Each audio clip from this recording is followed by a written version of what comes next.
Welcome to the Politics of Everything. I'm Amber Daines, your host and podcast producer.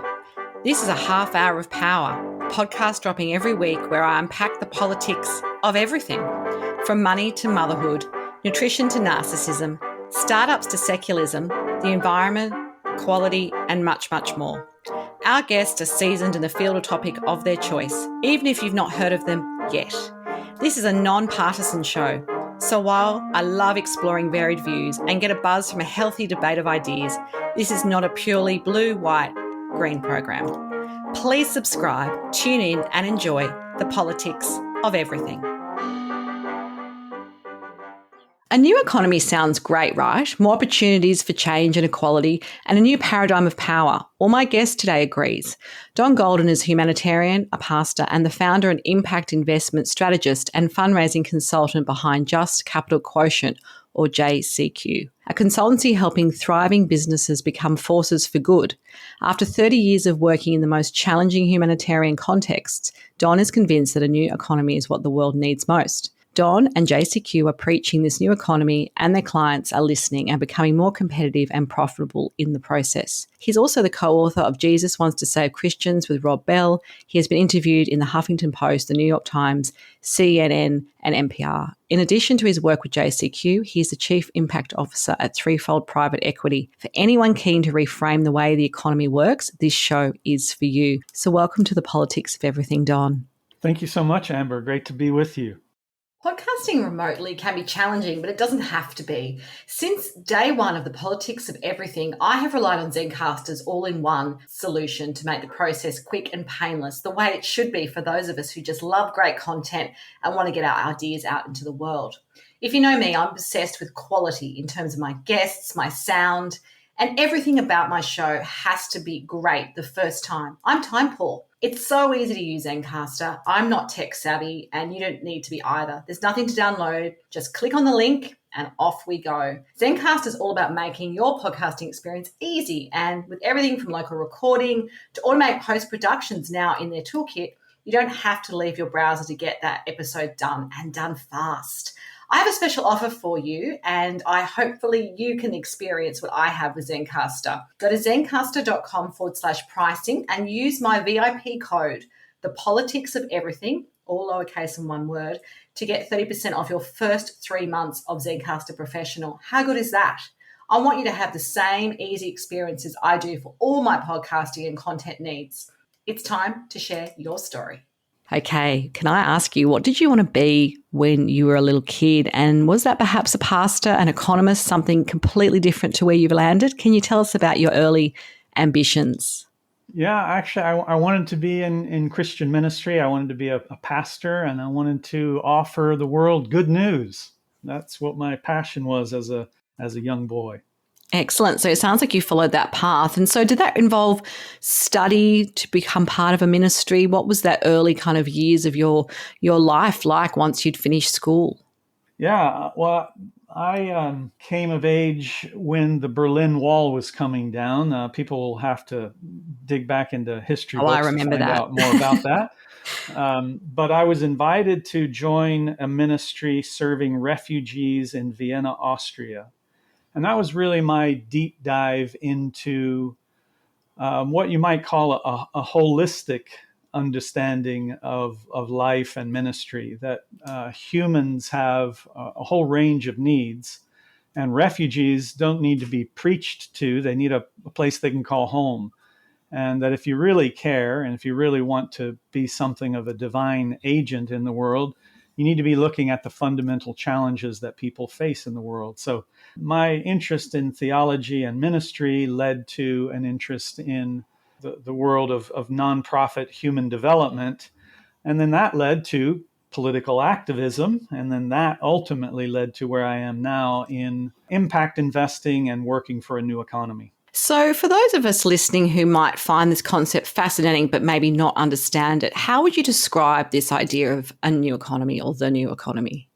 Yeah, I think in its simplest terms, it's about an economy that gives life and that gives back more to people and planet than it takes. You don't have to be an economist to understand, and you don't even have to be a radical or on the left to admit and to recognize the consequences of an unrestrained capitalism that puts profits ahead of people and planet. And we're now dealing with those realities.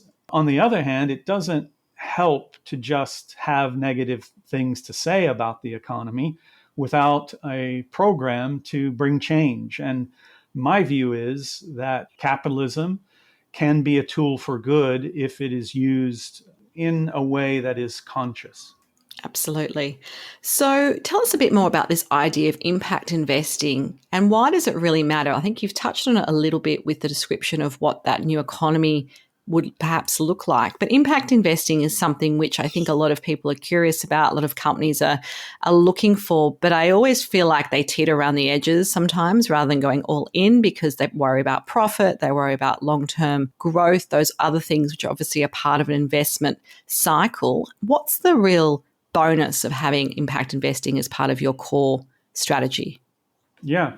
Well, impact investing is a very broad term. You can look into it more deeply and more technically through what's called the GIIN, the Global Impact Investing Network. And that's just a very broad category of companies and investors that are looking at this field. And it's a growing field. More and more people are interested in it, but it is very broad. What we're really looking at is access to capital and to a kind of capital that favors people who have been marginalized, who have been left out. And so it may be asking people, instead of demanding 20% on your returns, would you be willing to accept 10 or 12 if you knew that the company was solving some considerable social or environmental problem? Impact investing really allows us to restructure access to capital, to give founders a longer runway, to bring in more accelerator services and more of the human element that maybe a successful entrepreneur had through, growing up in a wealthier environment from family or institutions. Maybe all of that's already factored in the successful business. Well, people who are trying to break into capital markets and gain access in order to start companies that are broadening the economy to include more people, or are starting companies that are solving social or environmental problems, they often need a longer time frame, more favorable rates on loans, et cetera, et cetera. And impact investing with a group of like-minded investors allows you to create alternative space for people to have access to that capital. So I'm going to push you a little bit on this because to me it sounds quite altruistic. So what's that balance between being really altruistic as well as rational in creating that new economy so that it, like you mentioned, is just, it's sustainable and equitable for all? But I guess at the end of the day, a lot of entities are there to make money and improve their own lot in life. So how does that kind of all balance out?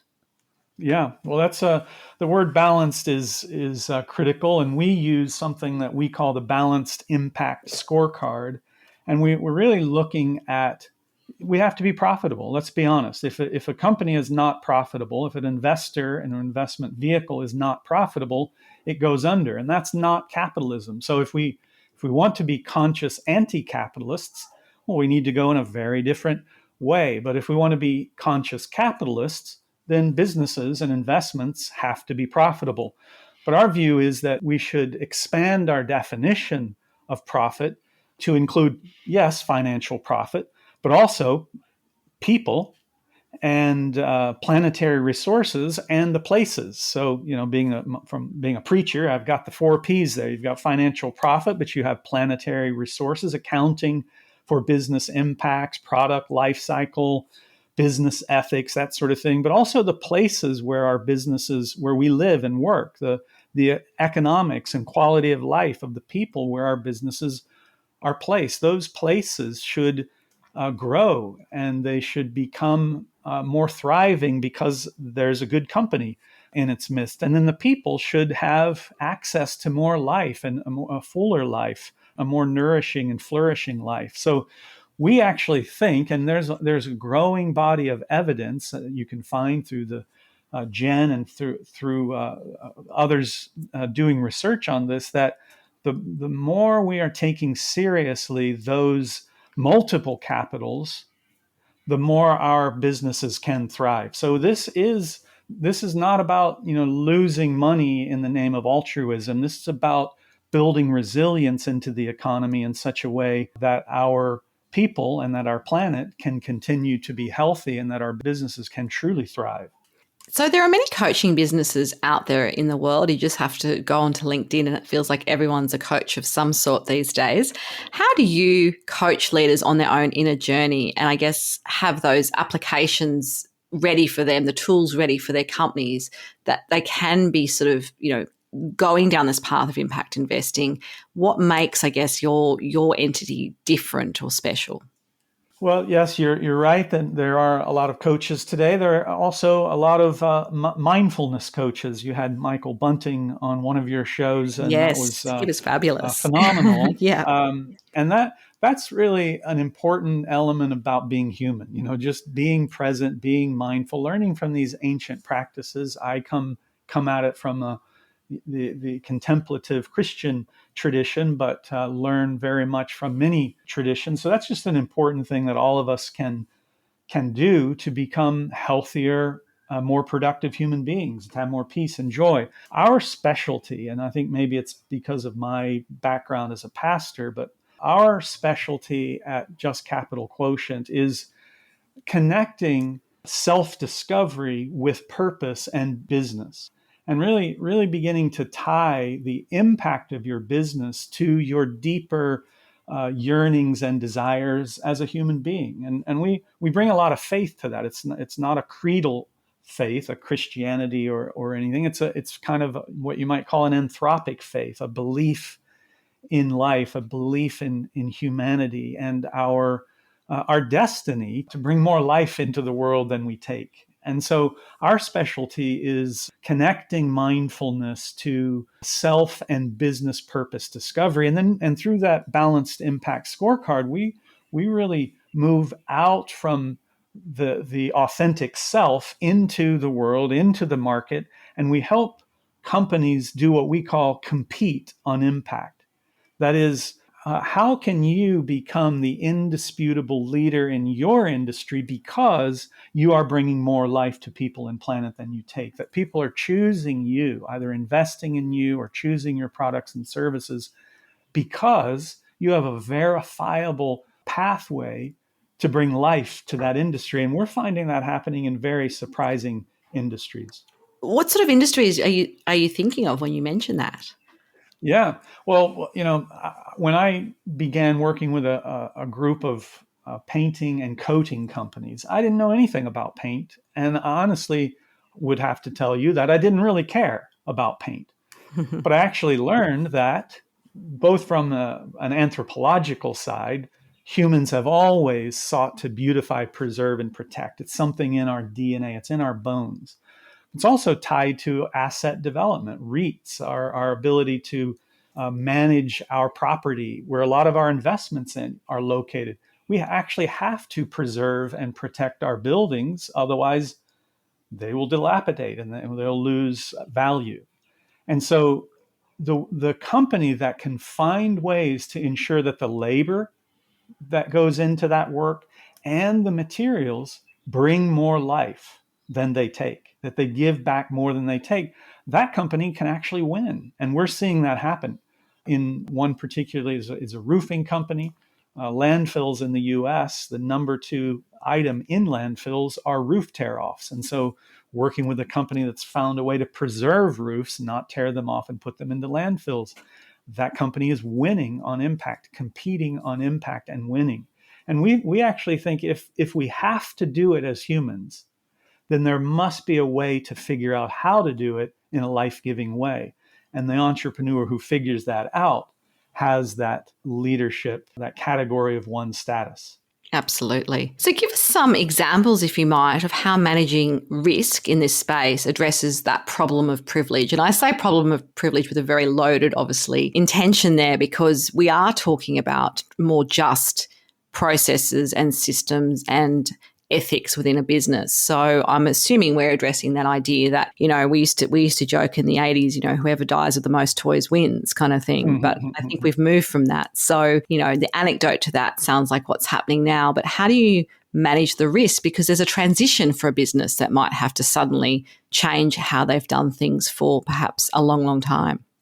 Yeah, well, certainly here in the U.S., and I've heard echoes of similar challenges, but the politics of division that exist in the U.S., the inability for the right and the left to come to any agreement, that polarization is extreme, and it means that we are rendered largely unable to meet the human and planetary challenges that are very serious and very urgent. And so rather, if you're a person of privilege, if you're in a dominant demographic, rather than being troubled about that, put that privilege to use and do it by taking on risk. And this is something that this is where contemplation comes in, and studying the ancient traditions. It's interesting that the Greek concept of eros, sort of life energy, in the Greek tradition, eros is the child of the god of wealth and the god of poverty. And it's so fascinating that the idea that you have to have poverty and wealth coming together in relationship to create life energy. And there are so many people with an abundance of wealth, but if you have wealth without some kind of relationship to need, you have decadence. And if you only have need and you have no relation to wealth, no horizon of hope, you have degradation. And so a way that we can deal with privilege is to increase and diversify our risk portfolio. It brings so much vitality and light. We're not talking about charity. We're not talking about throwing money away. We're just talking about finding through relationships in this emerging economy areas where you can put your human, technical, spiritual, and financial assets to work for someone else in such a way that you will find it life-giving. So dealing with privilege, the way that we do that is we increase our risk and find ways to help others as they build businesses that address problems that we face today. And would there be an example of that for maybe one of your clients, even on a no-names basis, of what that might look like? Sure, yeah. A very interesting one. One of the companies that we work with and we've invested in, it's called Power Resources International. It's actually a tantalum mine. Tantalum is a rare earth stable mineral used in fail-free circuitry. It's the kind of circuitry that is at the cutting edge right now. 5G technology, aerospace technology, biomedical technology. So there's a great race today to get this rare earth mineral called tantalum. And it has been being taken from Africa. It comes mostly from the Great Lakes region of Africa, Eastern Congo, Rwanda. And the ore is mined and taken to other countries, and none of the value add is left or invested in Africa.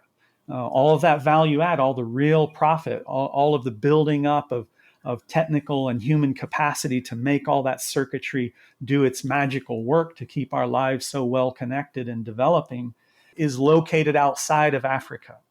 And so this company has gone through extraordinary efforts to bring the first tantalum refinery to Africa. I never thought that impact investing would lead me into mining. I thought mining was evil, only killing the planet.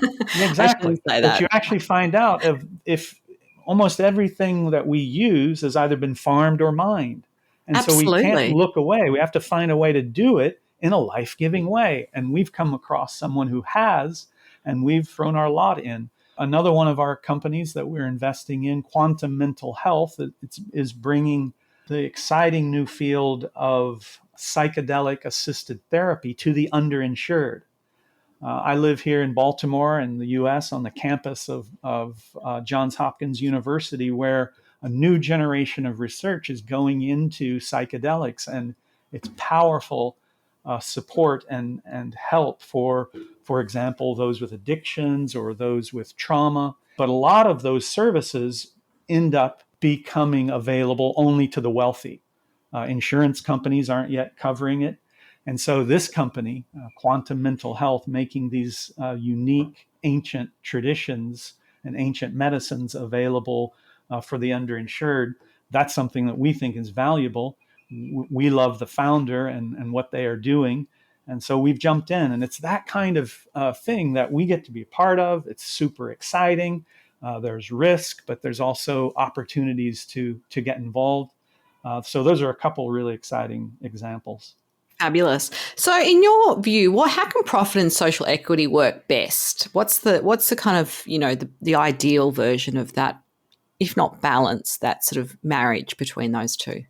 Well, yeah, I think it has to do with this idea of life and being life giving and allowing, that's why for us, we look at these four capitals. It's just expanding. One of the ways that exploitative capitalism has done its damage is what they call externalities. We will privatize the value of capital and profits, and we will socialize its costs. So let everybody else pay for us growing our pocketbooks. But by taking account of all the resources that we use, yes, that seems more difficult, but over the long term, we're building resilience into our companies and to our economy. So we think it is in this idea of a balanced impact scorecard in which you take seriously profit, building a healthy respect for profit and its many uses, that you account for the resources of the planet that you use, and that your investment in people and in the places where they live is an honest accounting. So we think it comes through that kind of balanced impact scorecard that helps us bring that more thriving approach to the economy. What's the best advice that you've ever been given? And that might be professional or personal. And who was it from and why? The best advice I had came from a spiritual teacher who encouraged me to finish this one simple statement: I am. And I spent a lot of time thinking about, what am I? What actually am I? And I concluded after a lot of thought and meditation that I am host to the divine presence. And that's a kind of mindfulness practice. And out of that sort of mantra of just thinking about that, how valuable is it to have infinite belief in yourself? Well, that's really what we have access to when we consider this possibility that there's some divine spark in us, some reason that the universe brought us here, and it must be a reason that the universe needs, that we kind of participate with the universe in its unfolding. And so that, which maybe was 10 years ago when someone challenged me to finish that sentence, I am. So the consulting work that we do, we have a course. It's about 8 or 12 sessions, depending on how we structure it, called The Necessity of You. And it all comes out of my experience linking who I am as a human being with what I am meant to do in the world. And I have found that it is an extraordinary source of power to go about this work. Excellent. That's a far more profound response, John, than I was expecting, because sometimes people just, just quote all the usual suspects. So thank you for that. So if we spoke again in a year, what would be your number one goal to have achieved, and why that goal? Yeah, well, we are working right now on what we call one-to-many strategy. We've been working with one client at a time, and that client base is growing, and we're excited about it. But we really are now interested in the tools that we can use to scale this, so that we can begin doing cohorts, perhaps of one to several, and then building the tools, the data platform, et cetera, to make this approach accessible. What we're finding is that there's still a real dualism. You have kind of spiritual teachers and coaches, but they don't really function around what you'd call a telos. Like, what's the end goal of this mindfulness? What's the end goal of emotional intelligence or cultural intelligence? Where is it headed? Then on the other side, you have environmentalists and scientists, the task force on nature-related financial disclosures, who are they're using science-based targets to help the world end this problem of what they call overshoot. How do we actually change our behavior? Those folks often don't know how to relate to spiritually minded people, which here in America, that's a lot of people.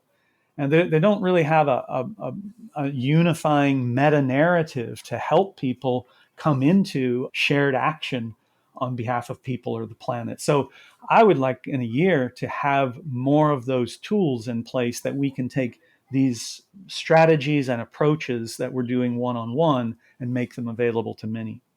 And as we wrap up our conversation today, what would be a final takeaway message for our audience on the politics of the new economy?